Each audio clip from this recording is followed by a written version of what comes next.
Picture this.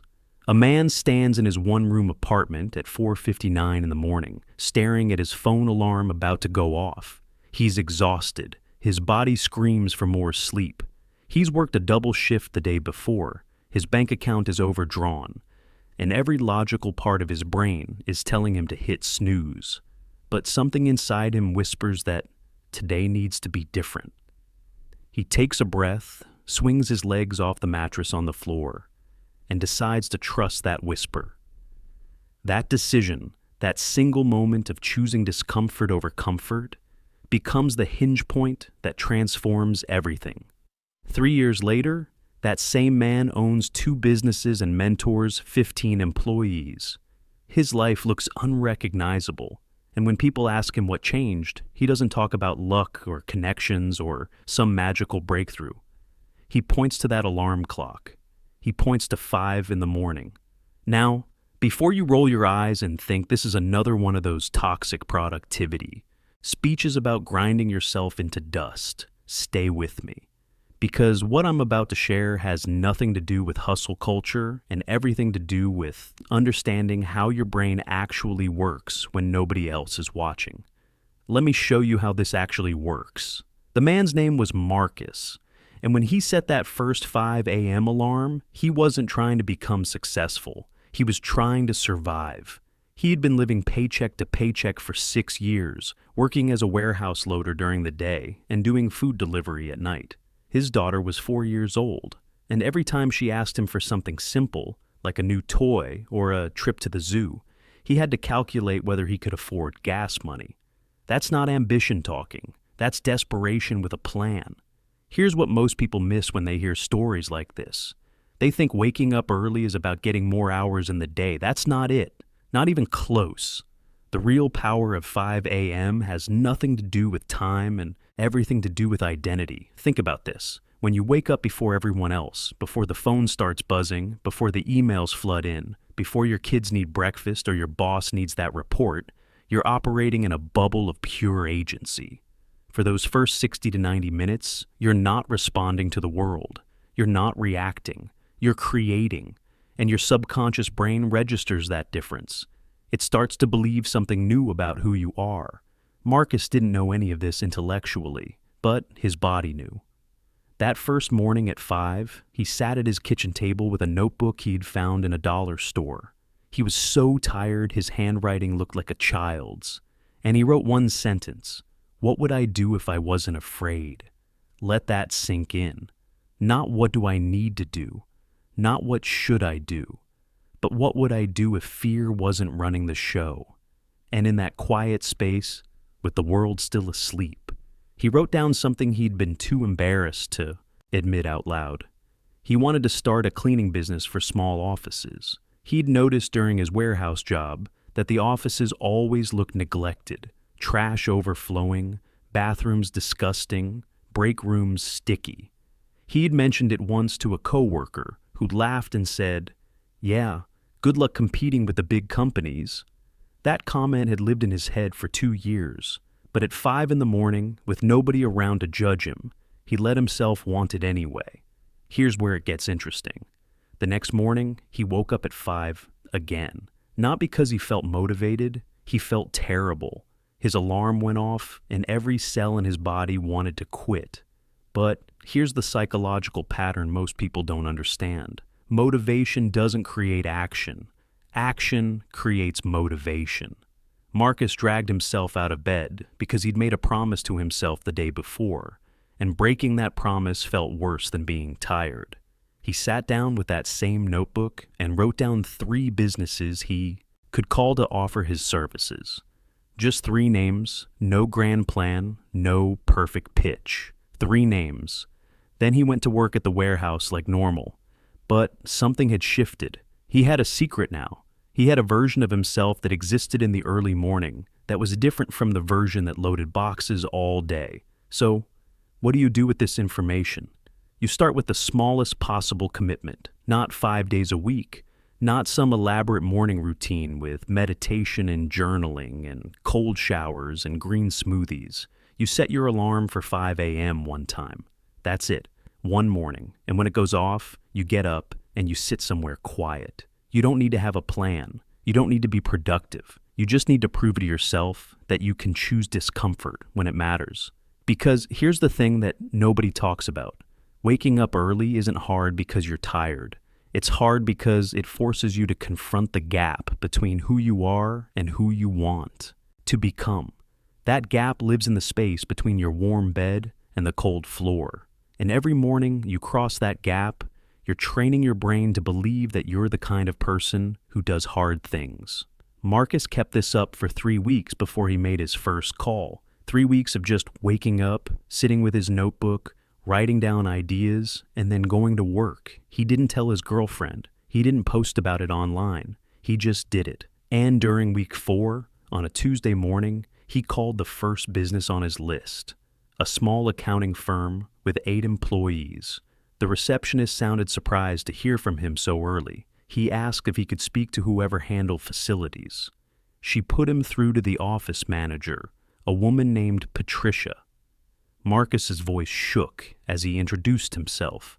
He said he'd noticed their office could use professional cleaning services, and he'd like to offer a free trial week. No commitment, just let him prove what he could do. Patricia hesitated. Then she said something that changed everything. She said, "You know what? I like that you called this early. Shows you're serious. Come by Friday and we'll talk." Let me show you what just happened there. Marcus had accidentally stumbled onto something powerful by calling at 5:30 in the morning, right when Patricia was arriving to prepare for the day. He differentiated himself from every other vendor who called during normal business hours. He wasn't one more interruption in her busy day. He was someone who operated on her wavelength, someone who understood that the people who run things are often the ones who arrive early. He got that contract, $75 a week to clean their office every Monday, Wednesday, and Friday evening. That's $300 a month, not life-changing money. But it was proof that the 5 a.m. version of himself could create something the regular version couldn't. But here's where most people would mess this up. They'd get that first client and immediately try to scale. They'd quit their day job, make a big announcement, tell everyone about their new business. Marcus didn't do that. He kept waking up at 5. He kept working at the warehouse. And he used those morning hours to do something crucial. He studied. He went to the library and checked out books on small business management. He watched YouTube videos on commercial cleaning techniques. He learned about pricing strategies and liability insurance and customer retention, all before the sun came up, all before his real day started. Think about this for a second. While his neighbors were sleeping, while his old friends were scrolling through their phones in bed, Marcus was investing in himself. Not with money he didn't have, but with time he created. And here's the psychological insight that matters. He wasn't doing this from a place of lack anymore. He was doing it from a place of momentum. That's the shift nobody warns you about.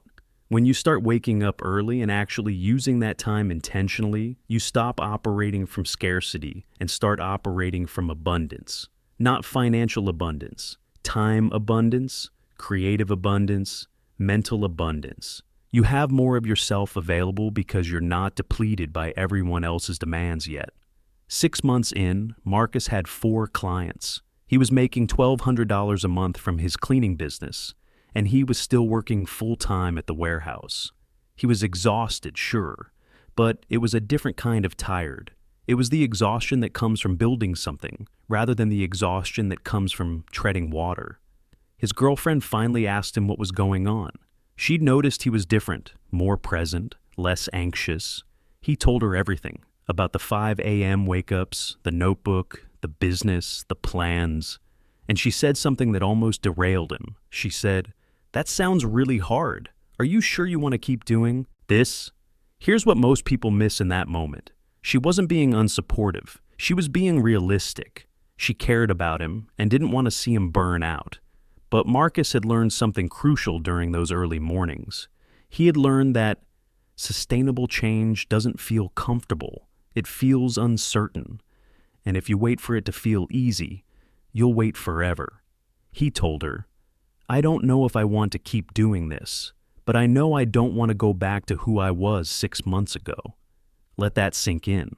The power of waking up early isn't about becoming some superhuman productivity machine. It's about creating enough distance from your old self that going backward feels impossible. It's about building a version of yourself in the quiet hours that's strong enough to handle the chaos of the loud hours.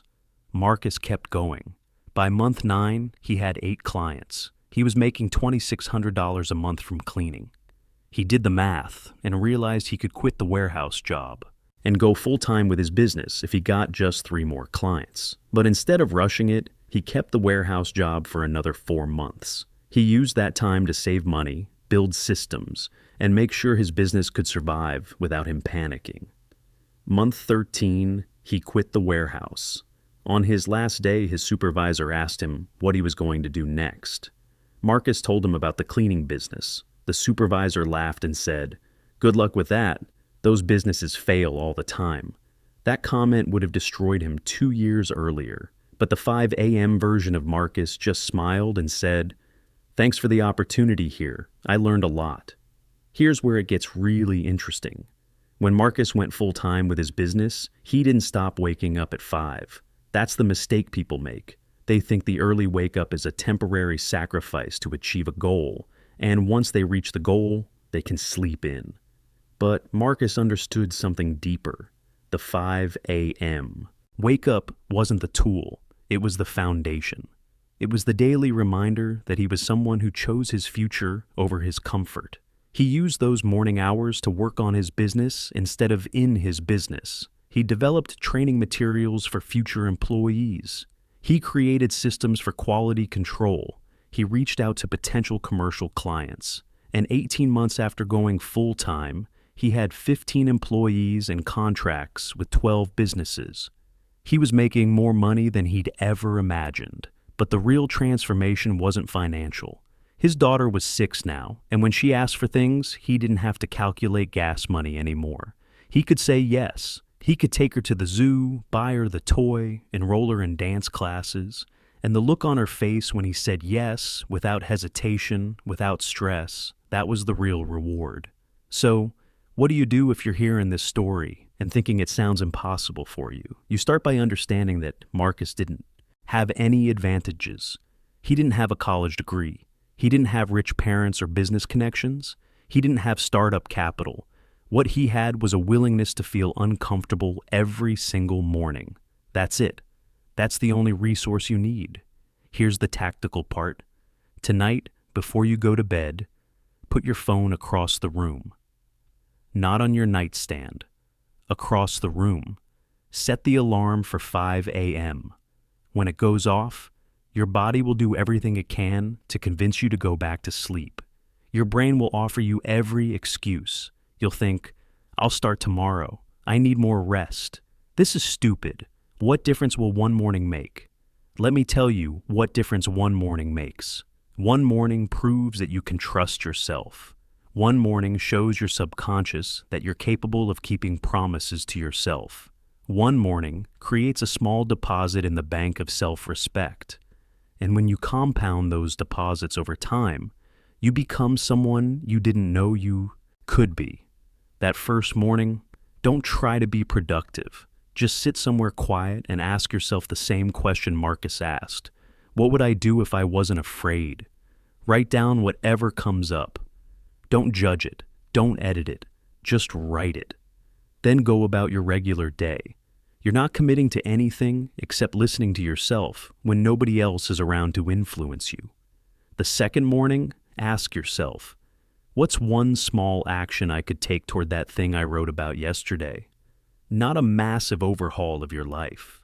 One small action. For Marcus, it was writing down 3 business names. For you, it might be researching a skill you want to learn, or calling someone you've been meaning to reach out to, or spending 30 minutes on that project you always say you don't have time for. The third morning, take that action, then repeat. The magic isn't in the wake-up time. The magic is in the consistency of showing up for yourself when it's hardest to show up. Here's the psychological framework that makes this work. You're not trying to build a business or achieve some massive goal in those early morning hours. You're trying to build evidence that you're the kind of person who follows through. Every morning you wake up at 5 is a piece of evidence. Every morning you do the thing you said you'd do is another piece. And eventually, the evidence becomes overwhelming. Your brain has no choice but to update its belief about who you are. Marcus would tell you that the cleaning business wasn't the point. The point was becoming someone who could build a cleaning business. The point was transforming his identity from someone who reacted to life into someone who created his life. The 5 a.m. wake-up was just the vehicle. 3 years after that first morning, Marcus spoke at a local entrepreneur meetup. Someone in the audience asked him what the hardest part of his journey was. Everyone expected him to talk about money or clients or competition, but Marcus said, "The hardest part was believing I deserved to want something better. Everything else was just logistics." Think about that. The real barrier wasn't external, it was internal. And the 5 a.m. wake-up was how he demolished that barrier. Every morning, he chose to get up instead of staying comfortable. He was telling himself, "I deserve to want more. I deserve to work towards something. I deserve to become someone new." That message doesn't come through loud when you say it in the bathroom mirror during your regular routine. It comes through loud when you prove it with action that costs you something. And waking up early costs you comfort, but what you gain is incomparable.